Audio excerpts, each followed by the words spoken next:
இன்றைக்கி key masala egg எப்படி செய்யுதுன்னு வாங்க பார்க்கலாம். சுடு தண்ணியில் ஒரு 3 வரமிளகா ஆட் பண்ணிக்கோங்க. கூடவே முந்திரி, வரமல்லி, வெந்தயம், அதுக்கப்புறம் சீரகம், அப்புறம் இஞ்சி, அது கூட கொஞ்சமாக நீங்கள் புளிக்கரைசல் ஆட் பண்ணிக்கோங்க. அது கூட அந்த தண்ணியை ஆட் பண்ணிக்கலாம். இதெல்லாத்தையும் நல்லா பேஸ்ட் மாதிரி அரைச்சி வச்சுக்கோங்க.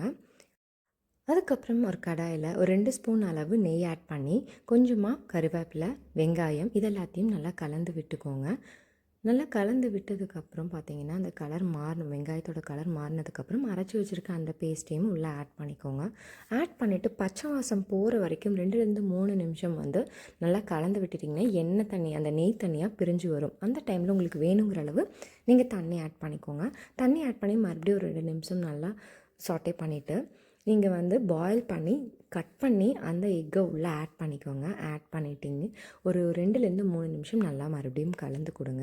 கலந்து கொடுத்ததுக்கப்புறம் சூப்பர் அண்ட் டேஸ்டியாக கீ மசாலா எக் ரெடி ஆகிடுச்சு. மேலே கொஞ்சமாக கொரியாண்டர் தூவிக்கங்க. ட்ரை பண்ணி பார்த்துட்டு எப்படி இருந்துச்சுன்னு சொல்லுங்கள். அதுக்கு முன்னாடி என்னோடய சேனல் சப்ஸ்கிரைப் பண்ணிக்கோங்க. அண்ட் பக்கத்தில் இருக்க பெல் ஐக்கானை ப்ரெஸ் பண்ணிங்கன்னா தான் நான் போடுற வீடியோஸோட நோட்டிஃபிகேஷன் உங்களுக்கு கிடைக்கும்.